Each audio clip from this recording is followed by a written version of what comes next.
It's too easy. When people take Apple Pay, that is criminal. Oh my God, if someone doesn't take Apple Pay, I'm just not buying it. That's another thing. I will not buy it. If I have to go find the card, type it in. No, I think Hailey and Justin are truly happy. Like, I'm so over it. It's like, okay, they dated like 10, 15 years ago. Like, just drop. I spent some years definitely doing some people pleasing, right? I think we all did. Oh, I mean, yeah. you and I definitely did. I do think there's going to be some times in your 20s that are definitely dedicated to that. Like, you're just a people pleaser. Welcome back to another episode of Mean Girl Pod. How are you? I love the headband. Oh, thank you. I just could not shower and get ready this morning. I was so tired. So I was like, we're putting a headband in and just rolling with it. I absolutely love it. I think it looks very, very good. Thank you. It's funny. The older I'm getting, my hair is almost going through another puberty and I'm starting to get curlier hair. What? Yeah, I slept on this. Like, I didn't wash my hair this morning, which also is not like me. I swear, I'm on my period and it's like the period fog is at the end of it versus the beginning of it. And I'm very out of it. But I'm trying to think, like, lately when I have been having my hair natural, it's just like getting curly like my mom's, which I love. But it's weird because I've had straight hair my entire life.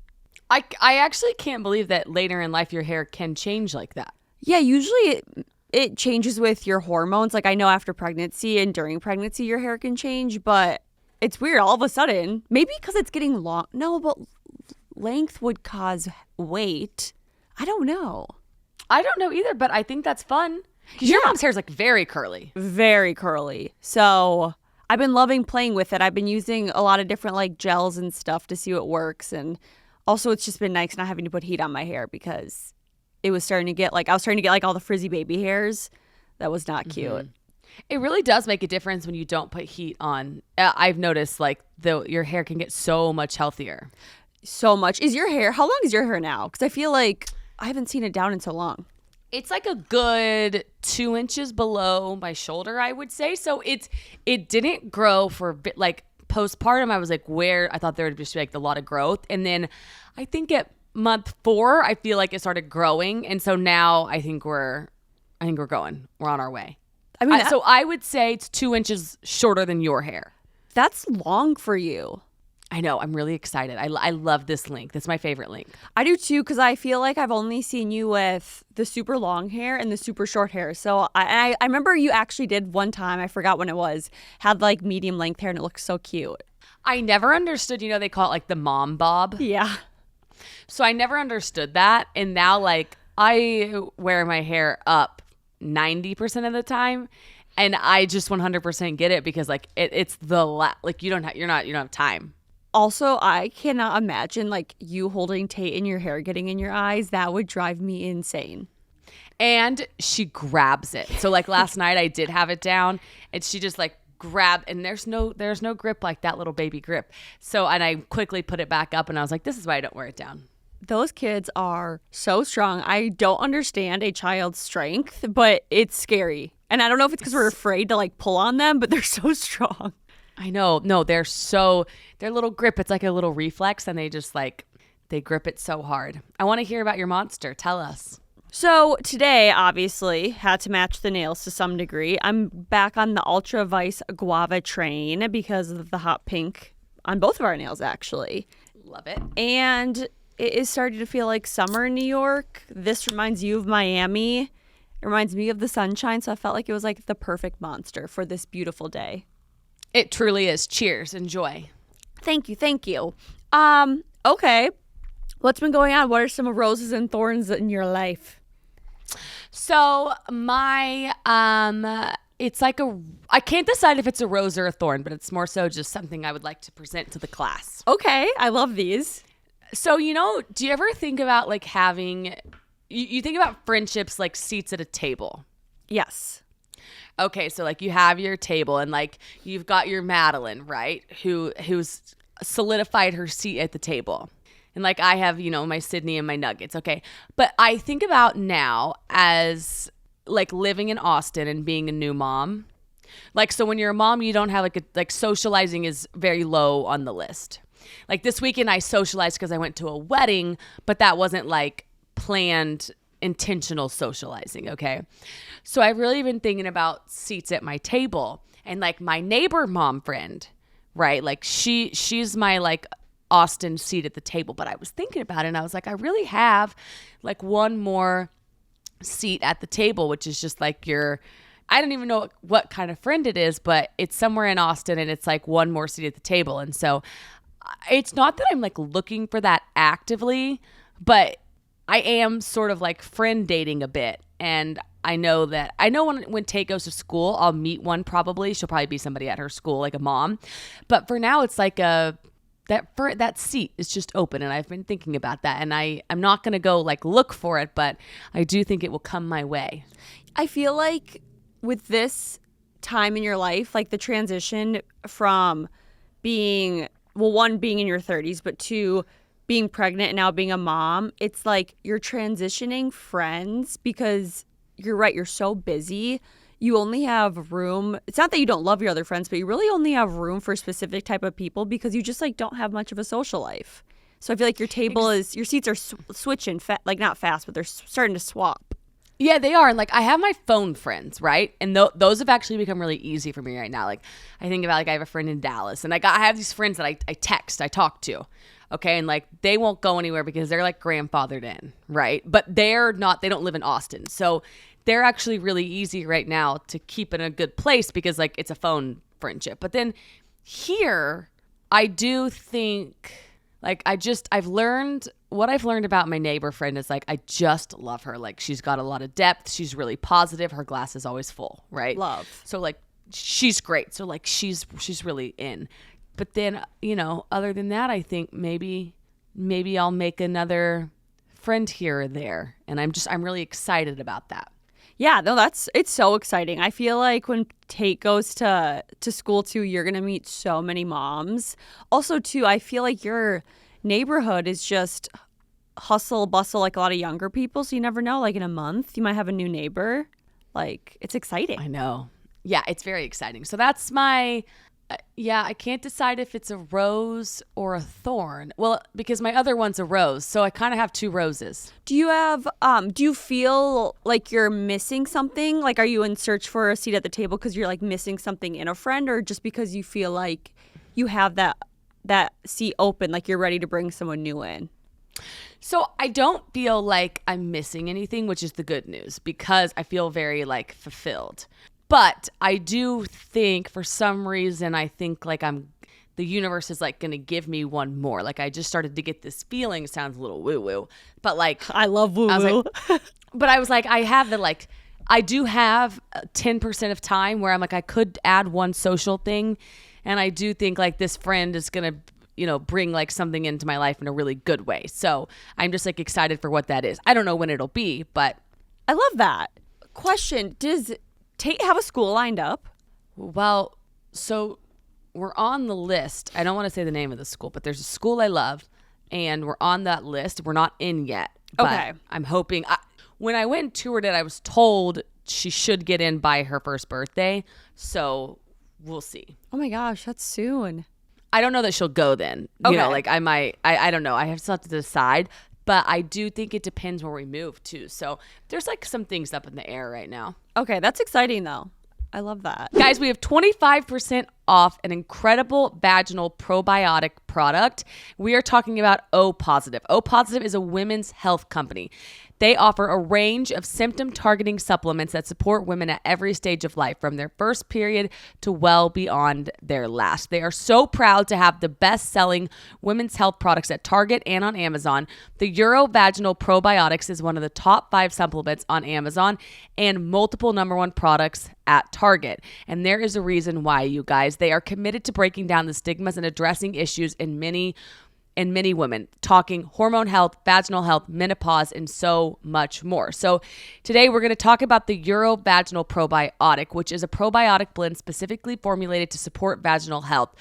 balance healthy vaginal pH, support healthy vaginal smell, and vaginal flora. You guys, this is something that is so important. And so if this is something that you're like, I got to get this in check because all of us girls, we have the same problems, take proactive care of your health and head to opositive.com/mean and enter code MEAN at checkout for 25% off your first purchase.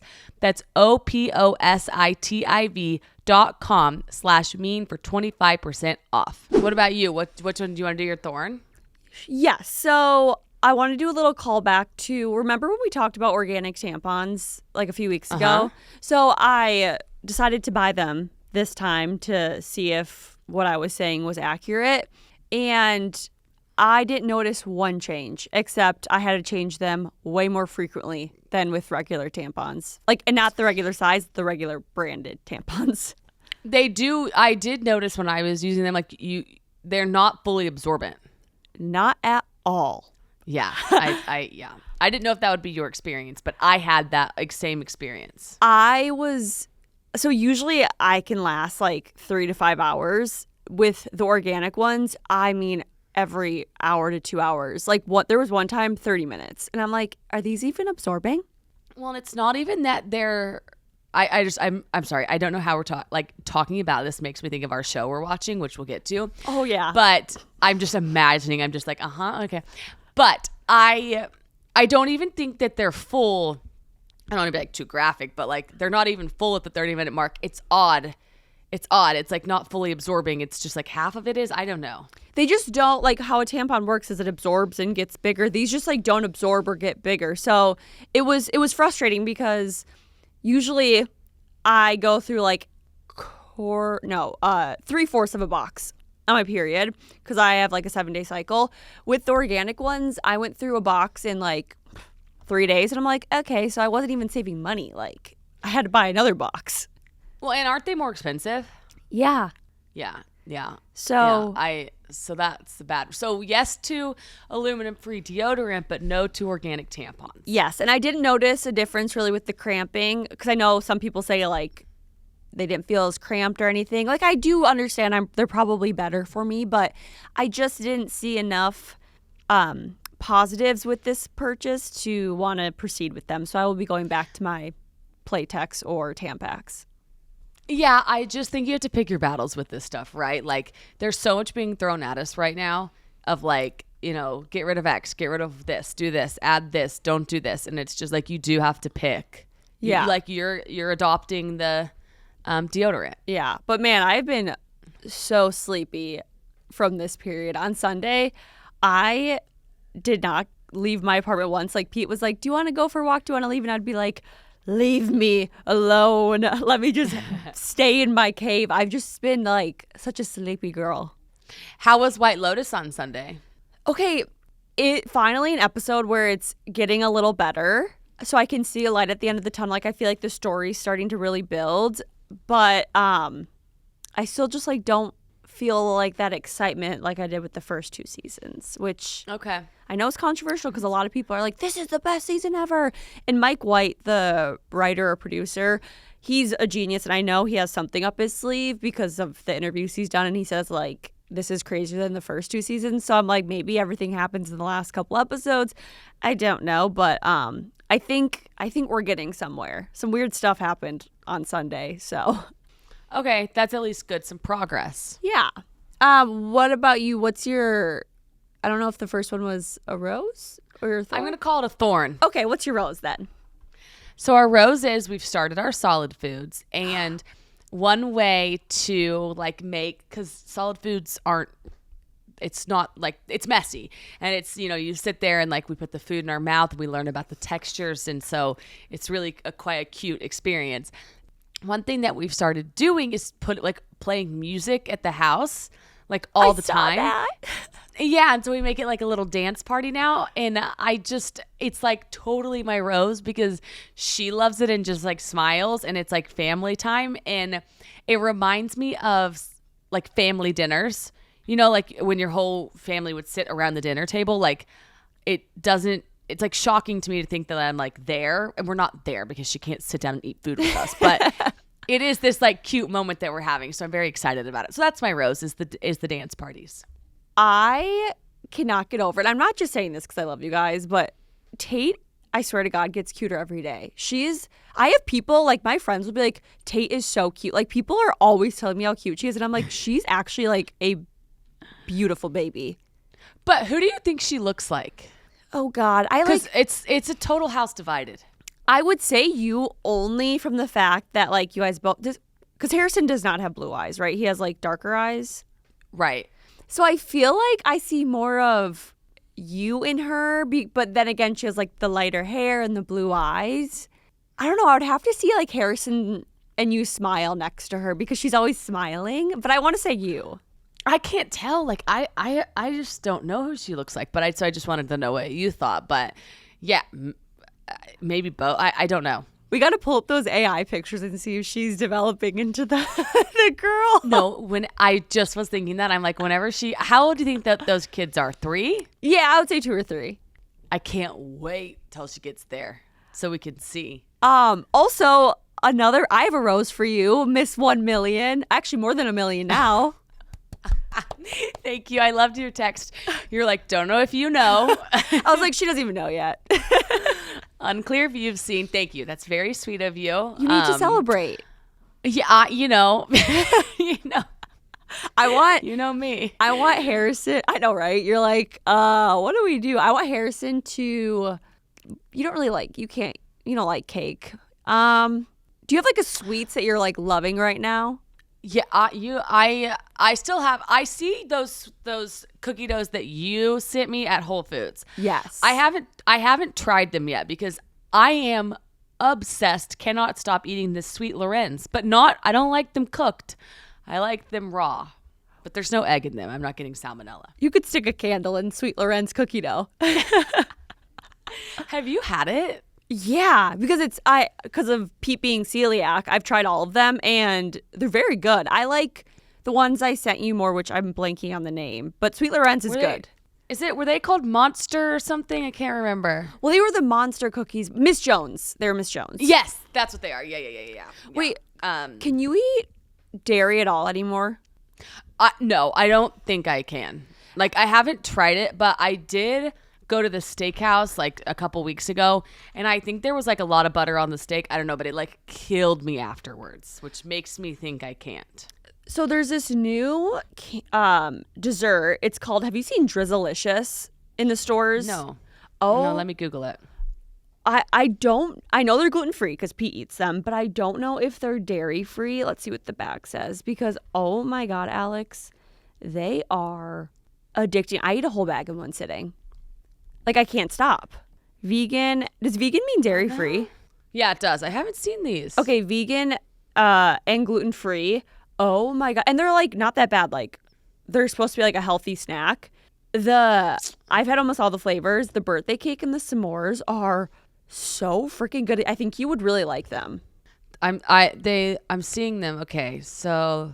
I've only seen them at, Oh, they're rice cake. Okay, I see.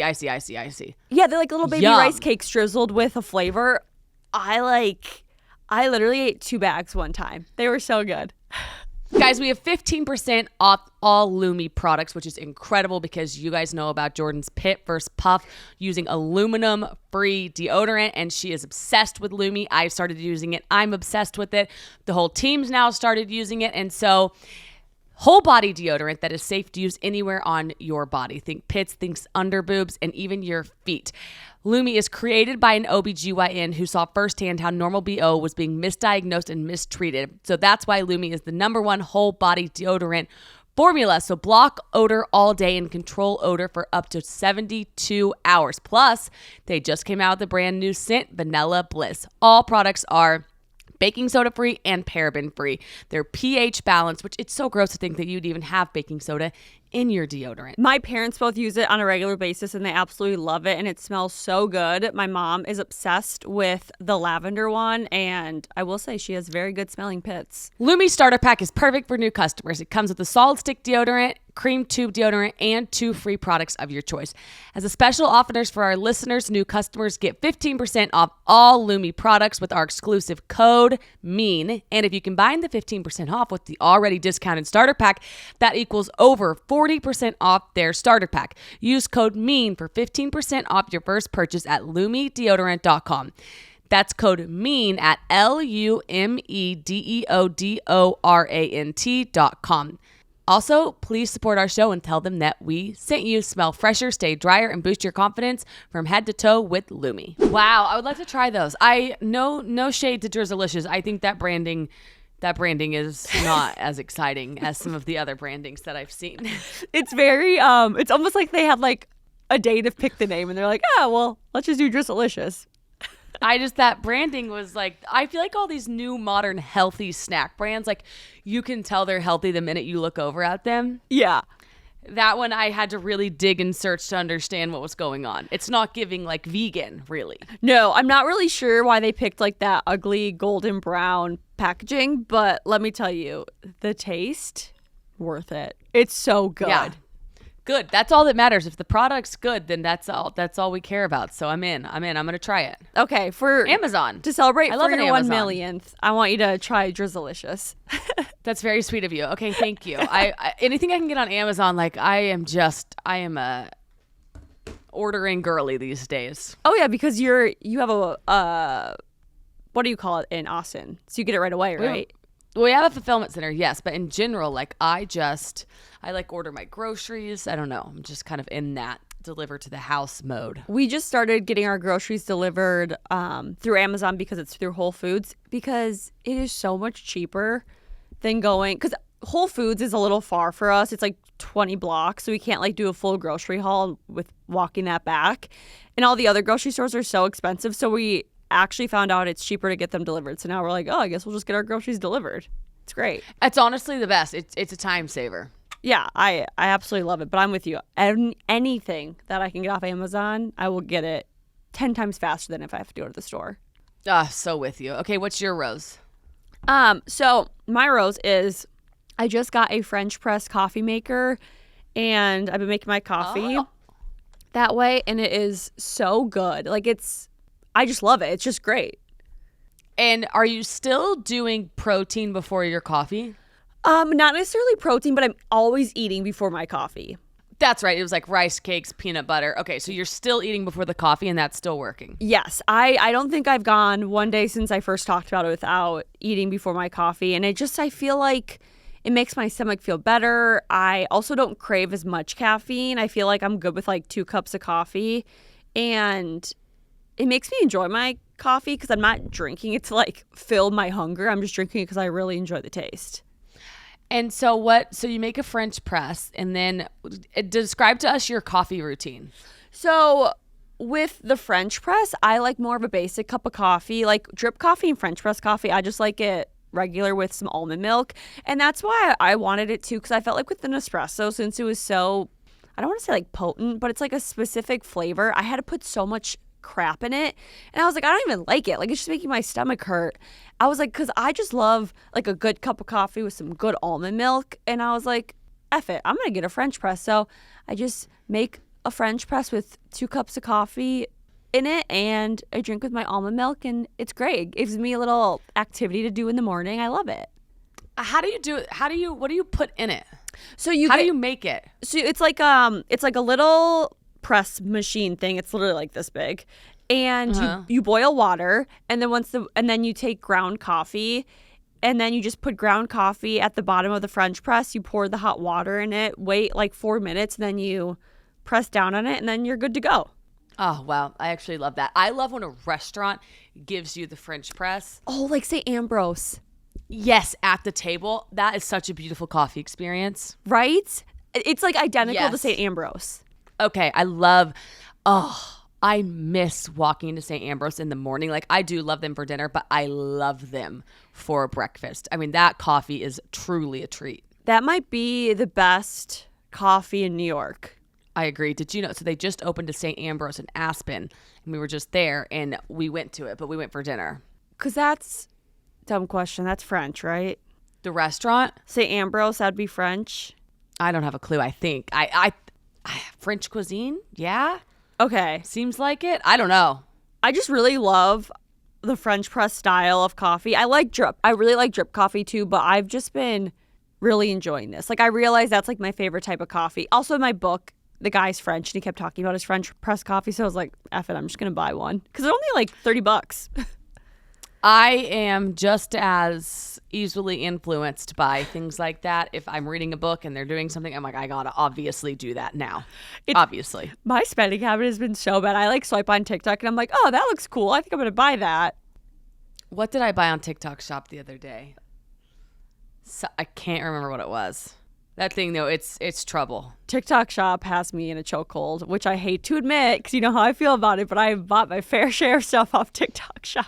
It's too easy. When people take Apple Pay, that is criminal. Oh my God, if someone doesn't take Apple Pay, I'm just not buying it. That's another thing. I will not buy it. If I have to go find the card, type it in, no. Right? I'm like, I'm not doing it. Yeah, totally agree. So did you tell us your rose? Yeah, Was that your rose? Yeah, my French press coffee. What was your thorn? The tampons. Oh yeah, okay, we did it. Okay. Forget. I think we're both losing our minds. We are. Can we talk about the show? Yes. Oh my God. Okay. So Good American Family episode 2 and 3. I have such a bigger update because I actually did my research. Oh, really? Okay. Are you going to here, this is what I want to say really quickly. I've turned the corner on it. My skin was crawling at the beginning of episode 2. I was like, I kept trying to like do anything but. And then I was like, sit down and watch this show. I'm so glad we got through. Like, I didn't know if we were going to spend 8 episodes wondering about her, but like we knew she was crazy. You know, we knew what was going on. But they expedited it though. Like we found out very quickly. So now I'm in. I'm like, what are we going to do about it? Which I thought the same thing because by episode 3, it was like very like she knew the mom. And I was like, oh, so maybe this show is not really about her like tricking them. It's about them trying to kind of like get rid of her, like expose her. And the juiciest part, I think it's so juicy so we knew the mom was arrested, but now we know the dad also, because right now at where we are in the 2010 updates is like he's not believing it, but I am happy to know he ends up. What I'm guessing is like he's torn between his marriage and his little daughter who he can walk down the aisle. I can't stand the dad. I think oh my God, he just drives me insane. I'm like, no, I can't with you. I truly don't. They could not be on two more separate pages. It's like throwing me for a loop. So something I looked into for the show. So, I originally thought the show was going to be just about her story and making her look bad, but I think this show is actually supposed to be about exposing the parents for like the bad and the wrong that they did, because I was reading a People magazine article that I want to share some information with you. And this is no spoiler, but so back in 2012, like the real family, Christine and Michael, had Grace's age legally changed from 8 to 22 because that's like how they were so convinced. I'm not sure like how they found that age or what. And then in 2013, the Barnett family moved to Canada without Grace, leaving her alone in an apartment in Lafayette, Indiana. And then, so they pretty much abandoned her because they thought she was 22. So legally they were like, you can be on your own, peace out. And then 6 years later, Michael and Christine were charged with multiple counts of neglecting a dependent, but neither were convicted. And then this new series called The Curious Case of Natalia Speaks, came out in 2024, which I want to watch. And they did a DNA test and they found out that she really is the age that she was saying she was. Which is 7? So the results found that in 2024, the results found out that Natalia was approximately 22 years old, which suggests she was 7 years old when she was adopted by Michael and Christine. Her real age is 21 in 2024. So I don't know how they didn't do a DNA test the first time, and I don't know how this DNA test, like I just like don't understand how this all got mixed up. But yeah, isn't that wild? Wow. Yeah, she just like is, I think she is a sociopath. Well, that's the thing. It's like, I want to watch this Natalia Grace Speaks Out because just based off of like her already gone through puberty and her getting her period at the age of 7 makes me believe that she is older. But the whole DNA test so many years later, I'm like, what are we missing? I wonder if yeah, I'm so curious now as to like how it all unfolds, but I just don't know how you can be 7 and have do 7-year-olds have periods? I don't the doctor in the show said he had never seen a 7-year-old get their period, and I don't know like in the world what the youngest age is, but like she seemed to have already have been getting it for a while. Like that wasn't her first period. And how did she have tampons? Right? Yeah, and one thing that like keeps confusing me is like when she ran to the beach and then later they were having the conversation, they're like, how did she run? So I think she's like faking her walker. Yeah. And like she bought her walker, right? You guys know we love Cozy Earth, and that's why we're so excited to get you up to 40% off Cozy Earth's best-selling sheets, towels, pajamas, and so much more. Jordan and I both love the sheets. I'm now on the towels, and as I always say, in my hospital bag, I packed their pajamas because I think Cozy Earth is truly the coziest pajamas on the planet. So make Cozy Earth your home sanctuary, you guys, because if you're still on the fence of trying it, you can get it risk-free for 100 nights. Love it or send it back, no questions asked. You know, we love when people put their money where their mouth is. So get in on the bamboo sheet set, on the bamboo pajamas, get in on the enhanced fabric, the superior softness, the responsible production, and the commitment to quality, and of course the durability, which is why they have the 100-night sleep trial. So make Cozy Earth a priority and make sleep a priority now. Visit CozyEarth.com and use our exclusive code MEAN for up to 40% off. Cozy Earth's best-selling sheets, towels, pajamas, and more. That's CozyEarth.com, code MEAN. And if you get a post-purchase survey, tell them you heard about Cozy Earth right here on Mean Girl Pod. Yeah. And then in the episode 3 where it ended with Christine showing her birth certificate but it not being her identity, it's like, who's the girl in the picture then? Yeah, I think she stole somebody in Ukraine's identity and then faked an adoption, faked that girl coming over here for an adoption. And then, but what I don't understand is the family that put her back up for adoption. Like, did they just find this all out? That's the loop I don't understand. Yeah, that was interesting that when she went to go speak with that lady who had adopted her and then they sent her back, how she was saying that she thinks that Natalia Grace is part of like a scam trying to just like scam families. But it's like, then why would you give her back? Like, why wouldn't you have gone to the police or done something about it? Right. But I think that's what I was thinking too. And Christine kept saying like, you're the one that put us in this position. And she was like, I was just trying to protect my family. We've seen multiple accounts. Like, I think Natalia like would kill somebody. Like, I think when she covered the mom's eyes driving, like she wanted the son to die. It was terrifying. And would have laughed. She like would have laughed about it. No, I agree. That's why I'm like, what's your motive here? Because if your motive is to get like money and your medical stuff paid for and all of that, like, why are you trying to harm the people that would do that for you? Like, I just don't understand the motive trying to harm the family. Right. Yeah, exactly. I know. I think she's just like, she's a true con artist. But I don't think there's any way this person is 7 years old. No, not a chance. That's why when I read this, I was like, my jaw was on the floor and I'm like, let me see these DNA results. Cause like, I need to see these for me to actually believe it. Yeah. And I wouldn't even want to go interview her. I do want to know where she's at now, but I don't want to know until after the show. Yeah, same. I know once the show ends, I then want to watch the documentary on her because I'm like, my brain is so confused on like what to believe, what's real, what's fake. It's wild. Yeah, the dad is really killing me too, though. He's such a loser. Like, I just don't understand too how he went from. I mean, he's kind of like weak in the show in the beginning, but then now he like is married to someone else, hates his wife, doesn't seem to have a relationship with the kids. I'm like, what? I can't wait to see like how it unfolds to see how we got there. Same, because he's very excited that his ex-wife has gone to prison. He's like pumped about that. But then when they call, they're like, your charges are being filed against you too. And he's like, what?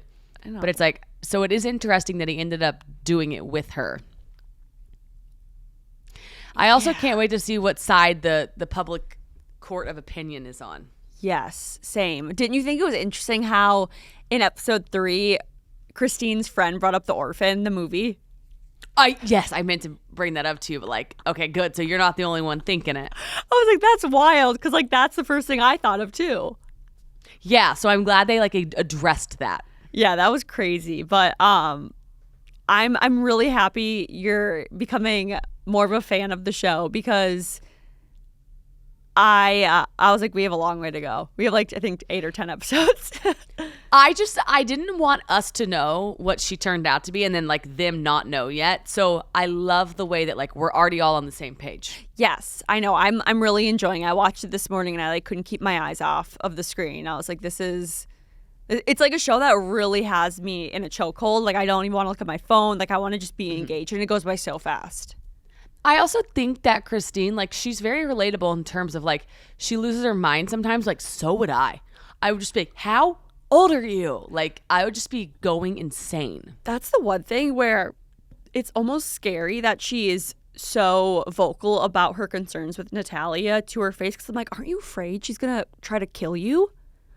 Well, and how are they going to sleep every night? I'd have to lock her in the room. Like, she took a knife. And with the boys there too, I'd be like, these boys are not sleeping here. I know. I would just be like scared to death constantly, like putting tacks outside. Like, yeah. And I wonder what Christine's dad did. That's one thing I'm wondering. Oh, is he alive? I forgot. Or is he in jail? I don't know where he's at. We only just see the mom, but I remember the part where Michael was like, that's the dad's name, right? Yeah. He was like, your dad really messed you up. And I'm like, what does that mean? Yeah, the mom kills me. I'm like, you seem to have such an interesting relationship. Like, she seems like she loves her mom, but also hates her. I can't really tell. Well, and I think that the mom is just like hard on Michael. Like, I think she's always like, oh, he's dropped on his head. And she's like, that was in 1997. It was a joke. And then like, whenever she said I could take Natalia to my mom's house, and Michael was like, no, I'll take her to work. Like, I don't think they have a good relationship. No, not at all. I know. And I'm like trying to figure out if Christine, I think she's a good person in the beginning, but I'm trying to see if this kind of ruins her as a person, and if she turns bad, or if her intentions get worse throughout the show, just with like getting her rise to fame and success. Because I just like can't tell. Yeah, because I agree. The first scene made me think, oh, she's bad news. Mm-hmm. But then, like, I was like, maybe she was embezzling, maybe she was mistreating the kids, but like she truly does seem to have a soft spot for disabled kids. Yeah. Now, I am with you though. How does this character develop? Because right now, I think her heart's in a good place. Yeah, and like when Jake was like, I don't want to do any more interviews, and she was like, okay, I'm on board with that, but then proceeded to do more interviews. I was like, right. Okay, is the fame getting to your head? She was like, sometimes mom just knows best. Yeah. So, oh man, I hate that it's week by week though, because if I could, I would watch the whole series tonight. No question. By episode 3, I was like locked in. And if you're also watching this show, please like DM us and let us know your thoughts, because I'm like itching. I don't know anyone else in my life who's watching it. I'm itching to talk about this show with people. Totally agree. And it's very like consuming when you're watching it. So I do hope that our listeners are like caught up with us, or if not, go start it now. Yes, it's a good show. Like if we weren't watching it for like on the podcast, I would rec it every week. I would recommend it. Yeah, every week. It's a really good one. Oh, I love that. I'm wondering, based off time, should we get into our topic? Yeah, I think so. I did not realize the time. I know. I feel like time just flies when we record. Let's see. Okay. Ooh. Oh, okay. I did want to hear about Benny Blanco, Selena, Hailey, Justin, but you can tell me next time. Oh, say we can tell me now. Do you want to quick talk about it? Yeah, give me the update. I've been seeing it, but like I don't know what's happening. Okay, so obviously Benny Blanco and Selena Gomez are engaged, right? Yes. Okay, so Benny and Selena just came out with a new album together, and it's really good. Like, it's a great album. It shows a side of Selena that we haven't seen in a while, in my opinion. But a lot of people are assuming that some of the songs are about Justin and maybe Hailey, and now it's just causing like so much hate and backfire towards Justin and Hailey, and like people are now coming out. Like this one person, I don't know if they're anonymous or who it was, but they came out with like a 7-part series on Hailey Bieber being obsessed with Justin Bieber and like how she always copies Selena Gomez, and that went viral, and now everyone's like, Hailey Bieber, blah blah blah blah blah, like all this stuff, like forced Justin to marry her, all this, like all these crazy accusations, and it's just like wild. But throughout all of this, all I have to say is I have become totally obsessed with Selena and Benny's relationship because I've seen so many interviews, and that man loves her so much. That's really cute. I think like I just wish that we could let everyone be, you know, because like I think Hailey and Justin are truly happy. Yeah. Like we're not getting any like, and then I think Benny and Selena too. So like, okay, it's always like I'm so over it. It's like, okay, they dated like 10, 15 years ago. Like just drop it. Like let's Hailey and Justin be a thing because Selena and Benny are so freaking happy. Yeah, it's like wild to me. Okay, so that's I saw they came out with an album. I think that's really cool they did that. Mean Girl Pod is sponsored by BetterHelp. Let's talk numbers, you guys. Numbers in terms of therapy. Traditional in-person therapy can cost anywhere from $100 to $250 per session, which adds up fast. But BetterHelp is online therapy, and you can save on average up to 50% per session. With BetterHelp, you pay a flat fee for weekly sessions, saving you big time on costs and on time. Therapy should feel accessible, not like a luxury. With online therapy, you get quality care at a price that makes sense and can help you with anything from anxiety to everyday stress. Your mental health is worth it, and now, you guys, with BetterHelp, it's within reach. This is so true. Therapy is something that is so important to Jordyn and I, and it really should not be so expensive that you can't access it. We are huge proponents of therapy here on Mean Girl Pod, as you guys all know, and so visit BetterHelp because they have over 30,000 licensed therapists and is the world's largest online therapy platform. So your well-being is absolutely worth it. Visit BetterHelp.com/meangirl today to get 10% off your first month.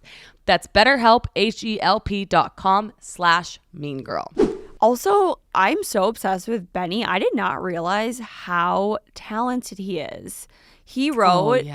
he didn't write. He helped produce like Moves Like Jagger, the Diamond song for Rihanna. Like, so he's literally like every famous song he's probably helped produce. That's incredible. I didn't know that. I just knew I've seen like some of his stuff, and I like to watch his videos. Like he does seem super talented. He's really funny. He's very funny. But yeah, he's just like, he's wildly smart. So I'm like, and I love Selena. So it's like, I just let them be. Yeah, good for them. I agree. Okay. So today's topic is lessons we learn. Is it are or is? Because it's lessons. Are lessons? Or today's is? topic is lessons we learned. Okay. Right? Is lessons we learned. So today's topic is lessons we learned in our 20s that helped set us up for success in our 30s. So we're just going to share 3 lessons.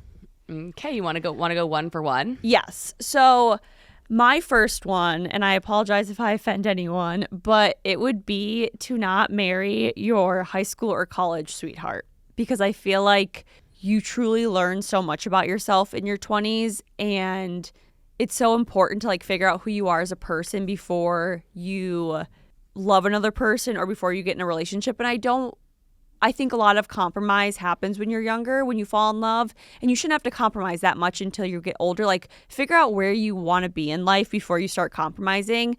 And that was just something I'm so grateful for, is that I didn't marry my high school or college sweetheart, because, man, I thought I was.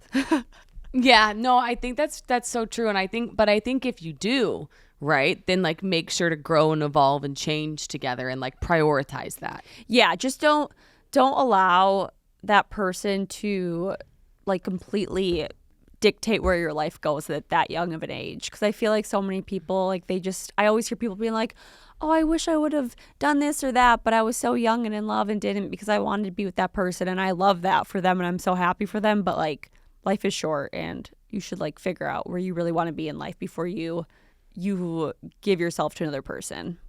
Totally agree. Okay, my first one is there are no shortcuts. And I think a lot of times we see it with like overnight success, right? And we talk about it a lot on here, but like there is no shortcuts, and the path you take has to include failure. I think failure is a very important part of the equation. And if you don't ever fail, then I don't think you will reach real success. Like I think any type of success comes with a component of failure. So you can't, I don't want to like bleed into my second one, but this is the quote that I'd written down with it though. You're not failing. You're just at the part where most people quit. And I love that. Like I love that. Yeah, I think that's a really, really good one. Like you want to quit and you think in your mind you're not doing good enough, and you're like, I'm failing and I'm not good, blah, blah, blah. And it's like, that is when people quit. And then a lot of people, I always hear them say, right when you're about to quit, you're actually closer to success than you think. And so it's always important to keep going.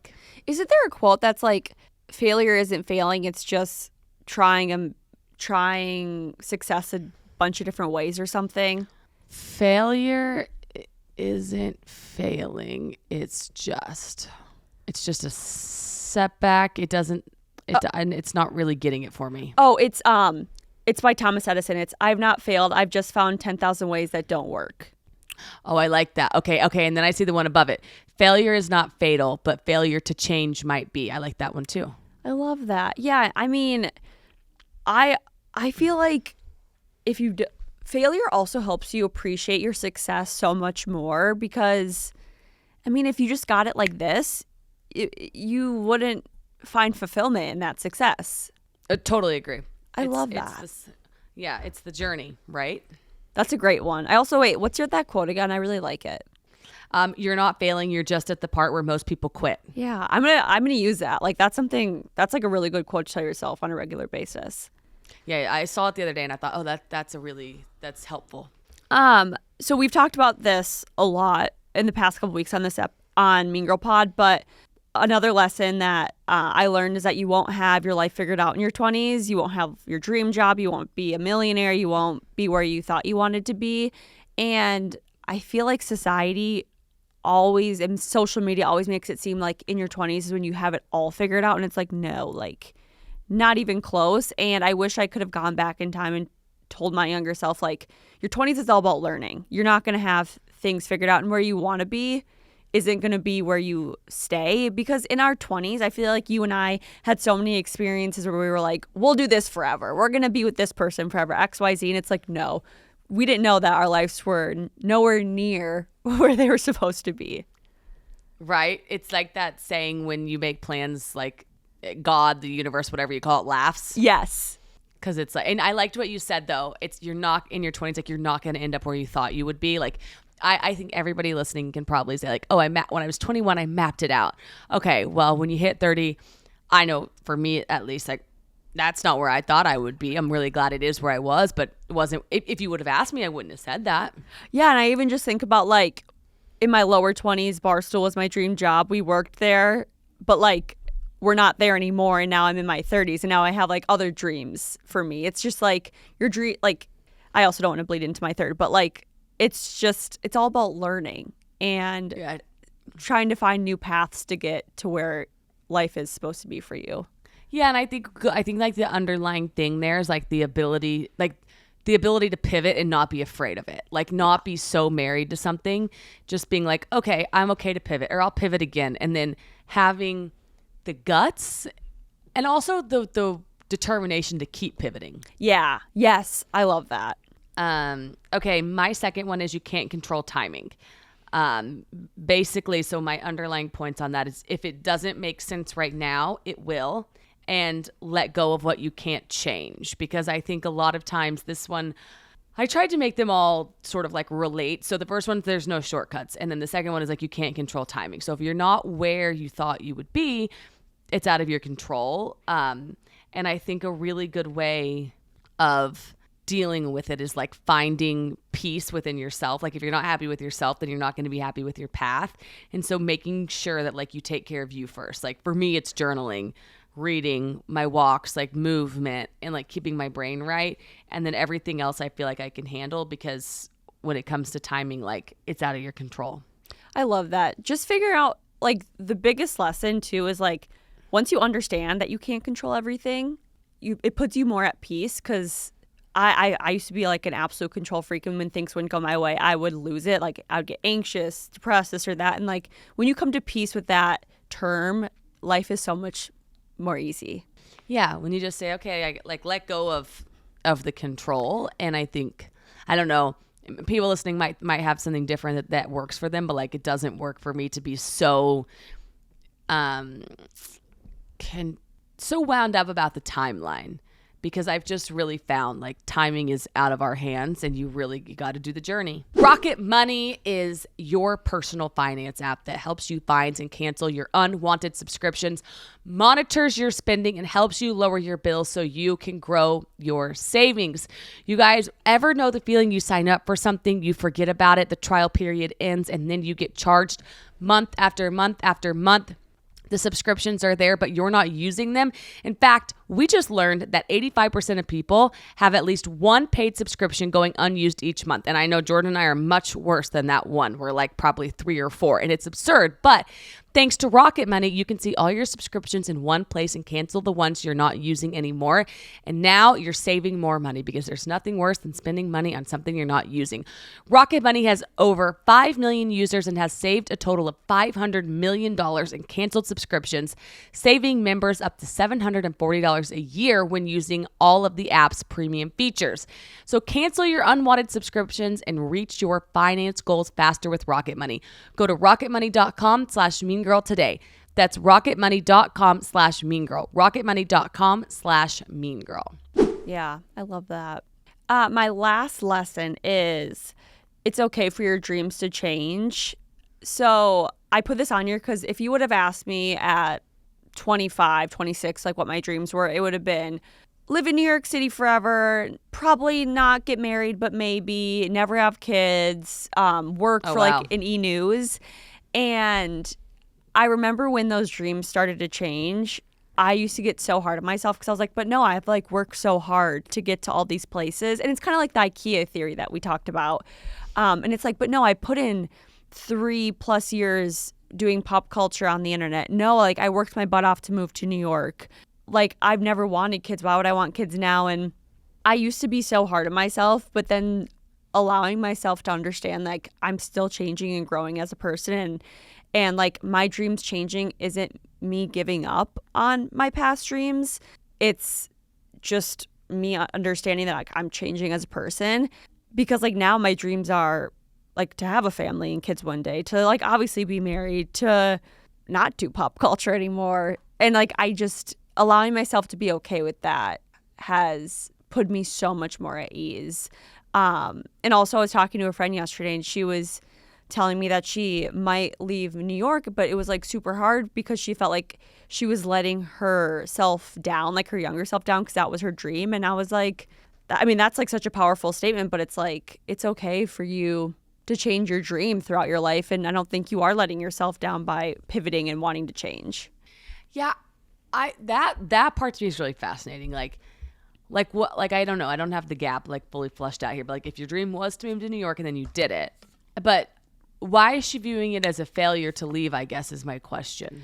I think because she, like, people always think like New York is like the end goal, like the end all be all, like once you go to New York, you made it, like life is complete. Mm-hmm. And I think she sees moving, because she's gonna be moving back home.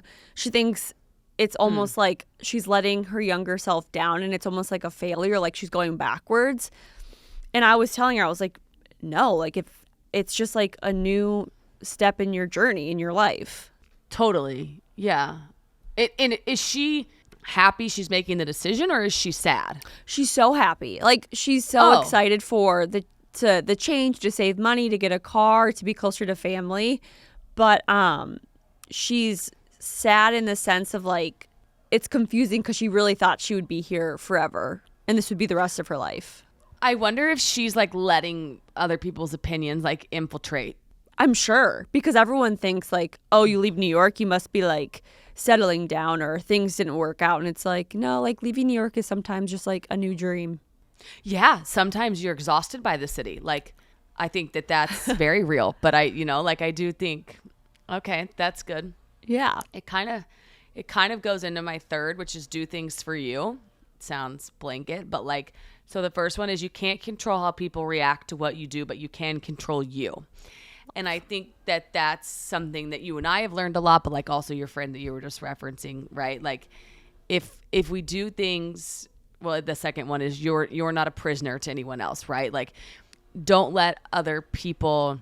I think of this example, and I was like, I had just graduated college and I had this friend, and when I didn't invite this friend places, she always made me feel guilty. And I never forget, I had like two or three tickets to a concert. And there was two people I wanted to invite. Like they were fun, etc. But I felt like I had to invite her. And if I didn't invite her, she was going to be mean to me and make me feel guilty.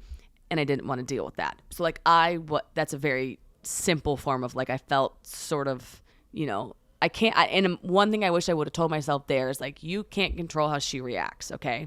But you don't owe her anything. Like you're allowed, you have the freedom to pick who you want to invite to the concert. You can still be lovely and kind to her. She might have a problem with who you took to the concert, but like that has nothing to do with you. And I think that's like a small example of like larger situations.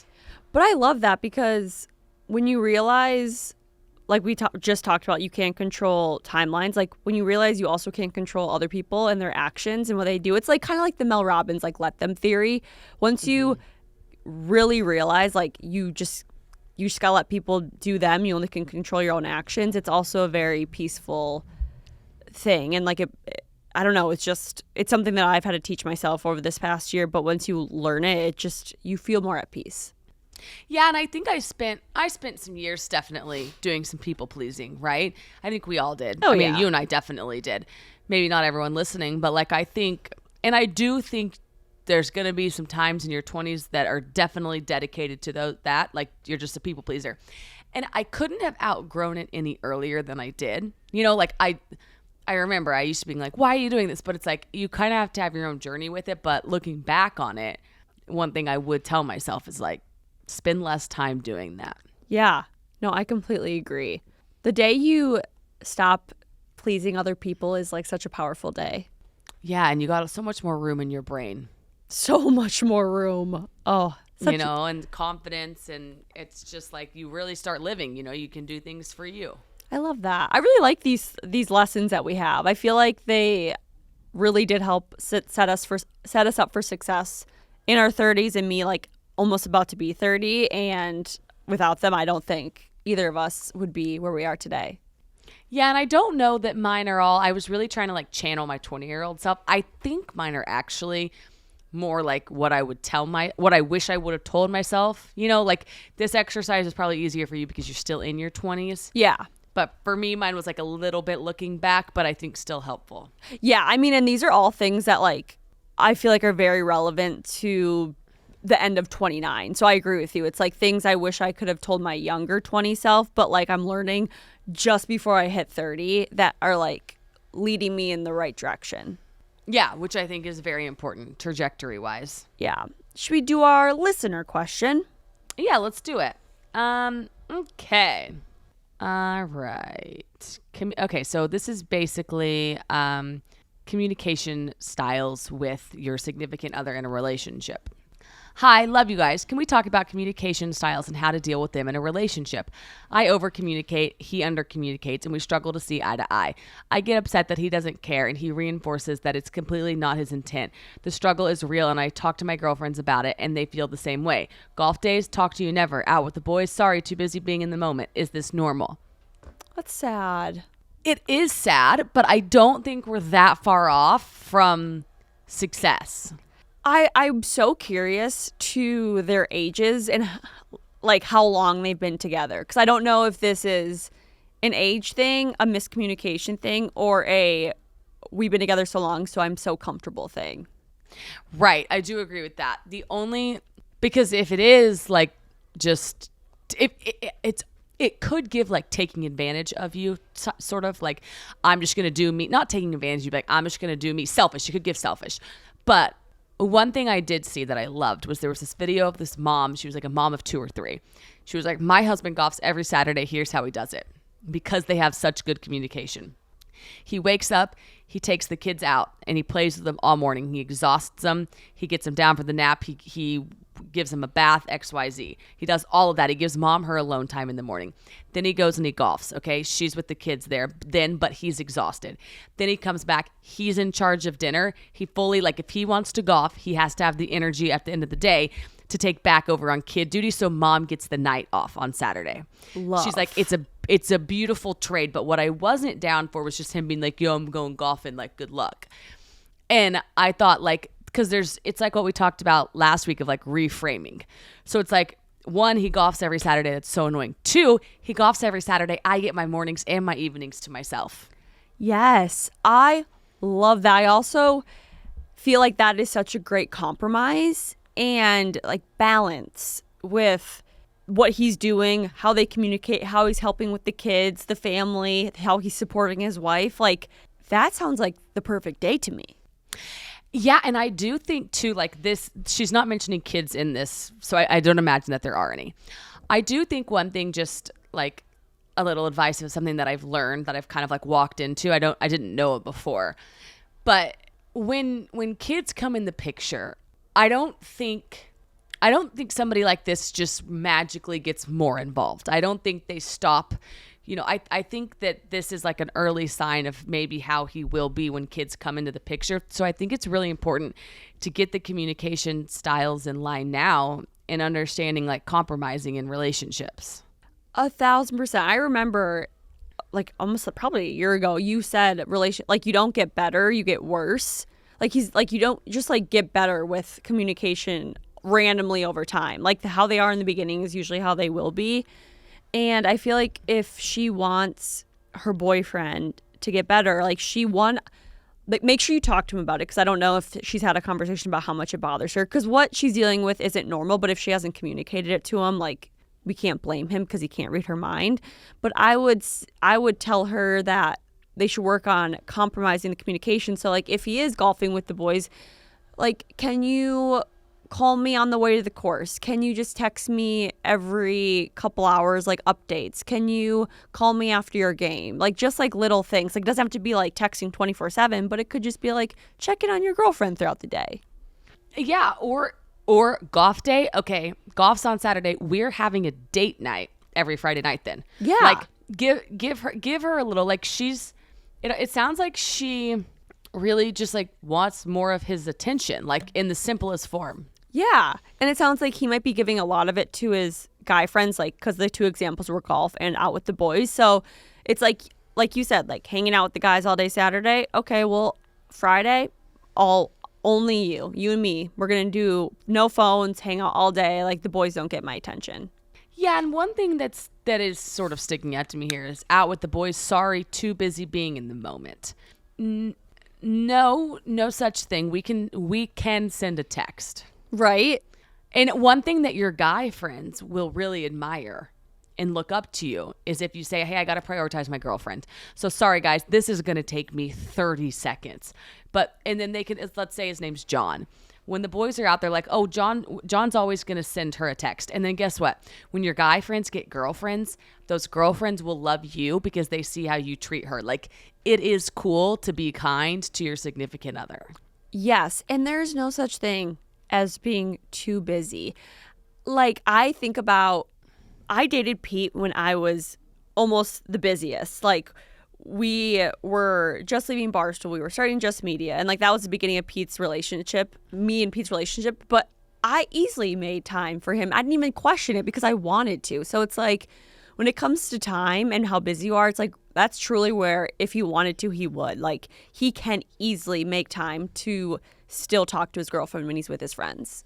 Totally. I think I just saw the best definition of there was some video, and this guy was doing the most. It was like a very wholesome video. He was like working 2 jobs, you know, brought the wife home flowers, and somebody commented, like, this is the definition of if he wanted to, he would.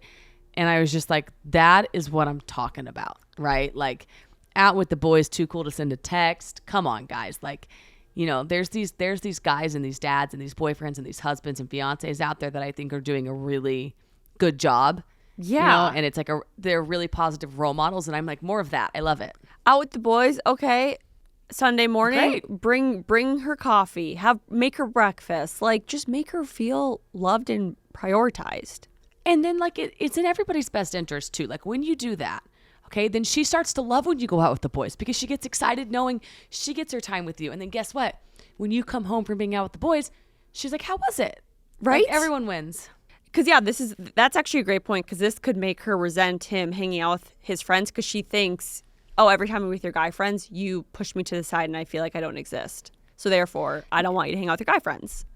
And then the guy friends don't like her. It's a cycle. It's like everybody help each other out here. And it just starts with like a little bit more, like she said, communication style. So I hope she sits him down and talks to him. I do too. And if you're listening, please keep us posted. I want more like follow-ups from the listener questions. Like I want people to write back in about like what happened. Yeah, like I did talk to him in XYZ. I agree with that. I would love to know. Should we do some recs? Yeah, let's do it. Okay, what are your recs? Okay, my rec is a book, and it's called The Courage to Be Disliked. And basically, the premise of it is the power to change your life and to find true happiness. It's interesting the way it's written because it's like a student and a philosopher, and they're having a conversation. What, have you read it? Remember that was the book that you brought up, and I was like, Did I bring it up? I feel like we talked about it one time on the pod, and it was like I just downloaded it and listened to it as an audiobook. Oh, I don't know. I saw it in the airport, and I saw Michael Bostic was reading it. But maybe we talked about it? Oh, I read it like a month ago. Oh, and did you like it? I did. I did audio, and it was like a little hard to like go back and forth because it was like a conversation, like you were saying. It would be very confusing on audio. I was confused when I started reading it. I was like, what? But there were parts where I was like, dang, that like hits. But sorry, I didn't mean to. Yeah. I was just like, oh my God, I read that. Sorry, continue. No. That's it. That's my, I didn't know you read it. Maybe we did talk about it, but I don't know. I walked into the airport bookstore and that was the one that spoke to me, so I got it. I was like, that sounds familiar. I just Googled it. I was like, oh yeah, I read that. Yeah, it's a great book. Yeah, it's a good one. So it's different though. It's definitely written like, it is sort of like reading parts. So I'll say that's not my favorite, but I am liking the content of it. So I'm reading it. Yeah, he has the philosopher has some great lessons. The kid in it sometimes drives me insane with what he says back to the philosopher, but I'm like, they're doing that to like push him to keep going. But yeah, when I was listening, I was like, oh yeah, that makes a lot of sense. Yeah, I'll keep you posted on it. Did you have other recs or was that it? No, that's my only rec. Okay, so my first rec is also a book, but it's fiction, and it's the Ravenhood series. Book 1 is Flock. I accidentally wrote Flock series, but I'm on the third of the 3, but it's the Ravenhood trilogy, and it's very good. It's just like, I don't really know how to describe it, but it's a series that has me hooked. I think I'm almost done with the 3rd book, and I think I'm doing all 3 audio, and I have finished all 3 of them almost in 2 weeks. Wow. I can't stop listening. It's on all the time. Oh, that's incredible. Okay.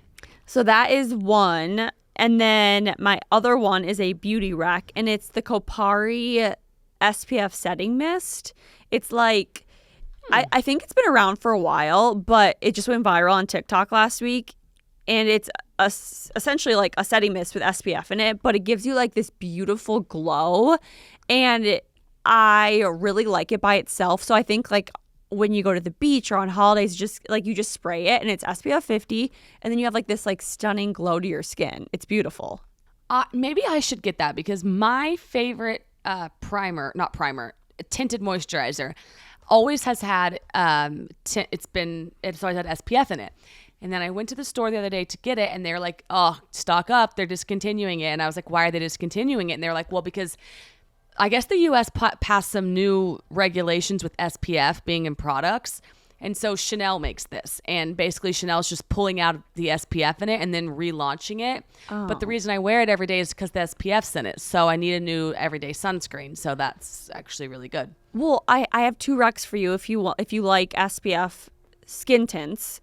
I do. One, Elta MD's UV Clear skin tint. It's a weird name because it's UV clear, but it's a tinted sunscreen.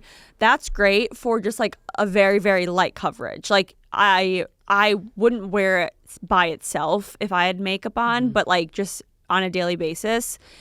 Or today I have on Verse new skin tint. It has SPF of 45 in it. Fuller coverage. Like I said, I have it on today and I love it. Really? Yeah. Okay, I'll try the Verse one. I think that I like what you're wearing today. And you can get it at Target. It's like a drugstore. Oh, even better. Okay, great. Okay, I'll try that because I have 4 bottles of this, so it will last me a bit, but once I'm done, I'm going to have something new. That sucks. I hate when your favorite thing is discontinued. Yeah, I'm like distraught. I've used it forever, but it's okay. Okay, anything else before we wrap up? No, I think that's it. Okay, you guys, we love you so much. Like we always say, make sure to send us listener questions, am I the asshole, topic suggestions, and let us know if you're watching Good American Family so we can watch it together. Yes. Oh, yeah. You guys really do go watch it. It's so good. And we love you guys. Okay, bye, guys. I'm Alex Bennett. And I'm Jordyn Woodruff. So, AB, do what you do best. If you enjoyed the show, don't forget to like, comment, subscribe, rate, and leave a review. Stay connected with us on Instagram, TikTok, YouTube, Facebook, and Snapchat at MeanGirlPod.